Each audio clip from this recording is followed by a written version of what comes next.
Greetings. My name is Gino Mapetere, and I am the Chartered Accountants Academy head of the business school. Today, I would like to take through the Solusi MBA class of 2024 through just three separate items of the Income Tax Act. Number one, the overall function of tax. Number two, tax avoidance, evasion, and planning. And lastly, the source concept in the gross income. So let's start with the functions of tax. Leverage. Tax can be used as a lever by the government or the state to encourage or discourage certain types of economic behaviors. So, for example, if the state wants to protect its industries and nurture a particular industry for it to grow, it can increase taxes such as import duties, tariffs, and so on, just to ensure that it is cheaper to buy from a local producer as opposed to importing, thereby encouraging that economic activity. They may want to discourage certain products. Maybe they're not healthy, and therefore they could put a levy, such as, sin taxes such as tobacco levy, where maybe they are discouraging smoking.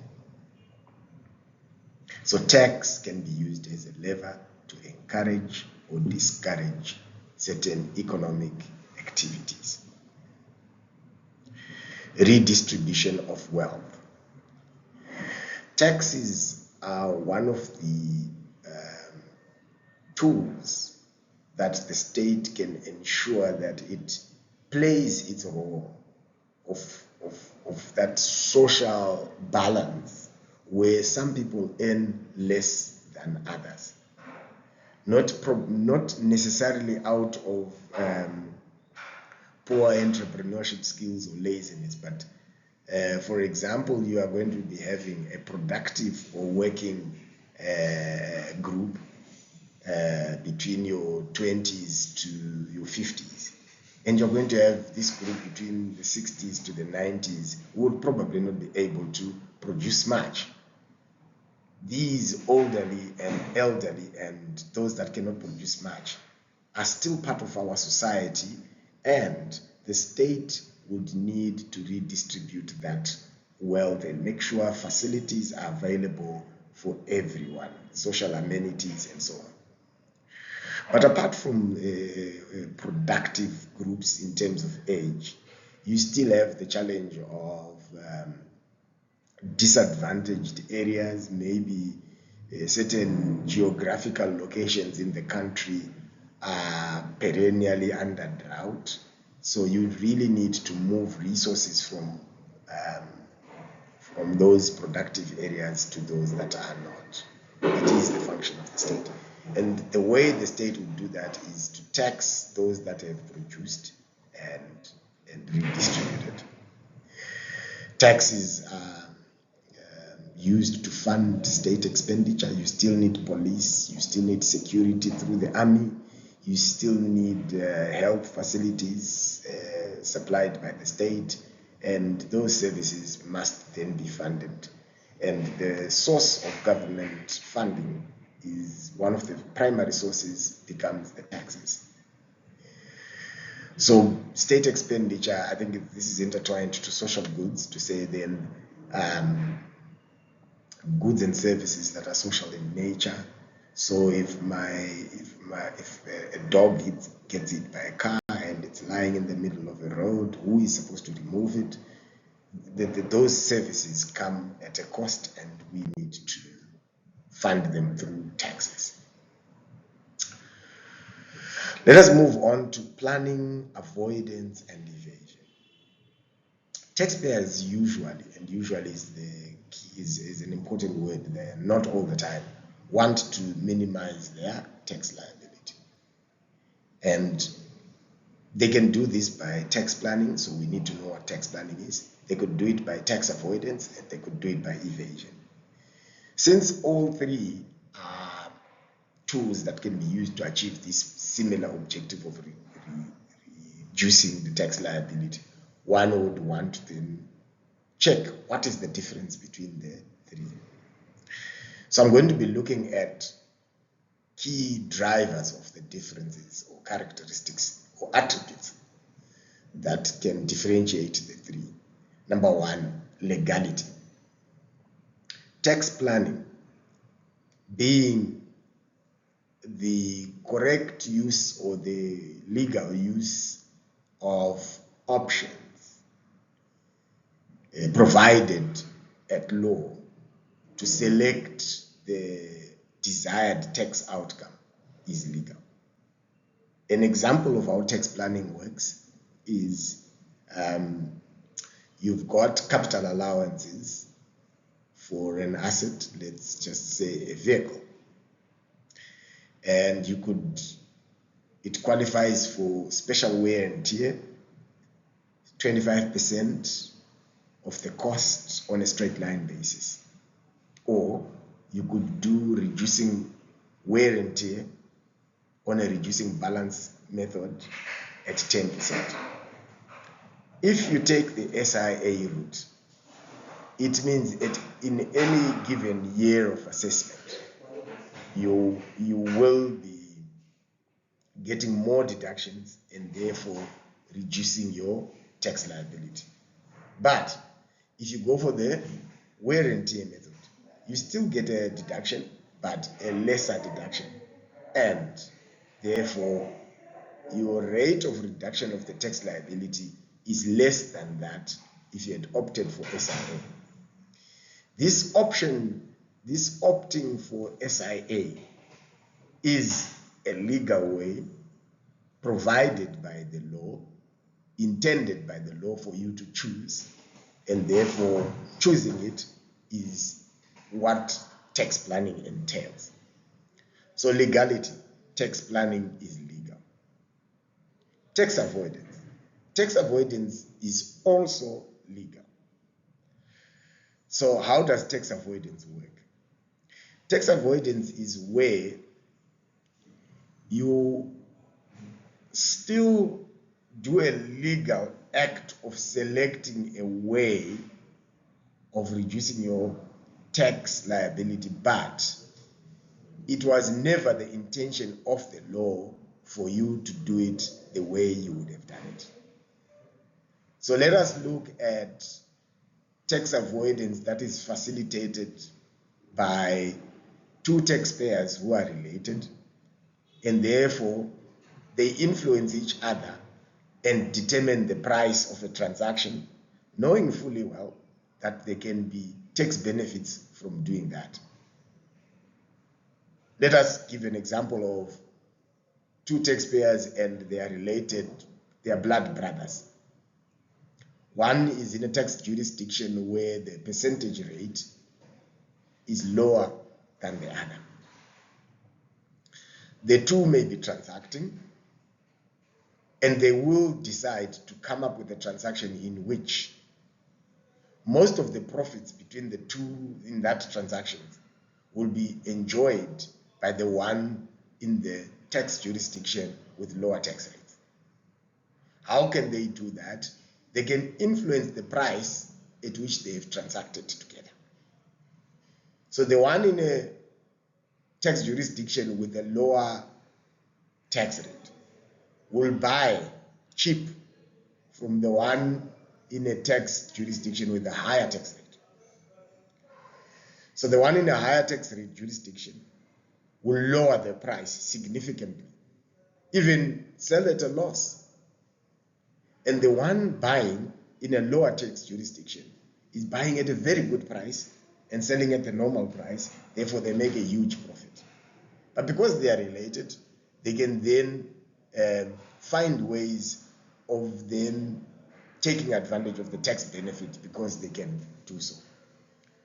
There is nothing illegal about coming up with a lower price, even a break-even price, or even a price at a loss. But that was never the intention of gross income section 8 to be abused for the purposes of coming up with a lower tax rate. So that is tax avoidance, and it is still legal, but it is not planning, good planning. Evasion is criminal, it's illegal. It is where you use tactics or techniques such as falsifying records and so on. Moving on. From what I've explained about tax evasion, avoidance, and planning, planning has no tax risk in that after you have done your tax planning well and made an assessment, Zimbabwe use self-assessment, you are not likely to get any blowback where your tax assessment is going to be declined and new taxes come up. But with tax avoidance, there is that risk, because once, taking the example that I gave you, there is the section 98 on transfer pricing that then says where two taxpayers can influence each other, they are classified as associates. And once associates transact, the transaction is called a controlled transaction. And once a controlled transaction has happened, the law then says we need to do an assessment of whether the transaction was at arm's length or not. So although the transacting parties are free to sell and buy at whatever price they want, Section 98 or this anti-avoidance provision can come through and say this price is not acceptable and you will have to use the price using any of the 5 prescribed methods in the case of Zimbabwe. So an assessment that had been done is now reversed and new taxes can arise, so there is that tax risk. Lastly, ethics. Tax planning is ethical, legal, and ethical. Tax avoidance is illegal and therefore unethical, just by the fact that it is illegal. Tax avoidance, although legal, it is unethical. Ethics in the accounting profession is about doing good as you would want good done to you. Good for you must be good for others. It is not good to avoid paying your taxes. So here is a summary of what we've just done. In this summary, you can see that tax planning does not have any tax risk. It is legal. It is ethical. Tax avoidance has tax risk, is legal, but is unethical. Tax evasion has tax risk, is illegal, and is unethical.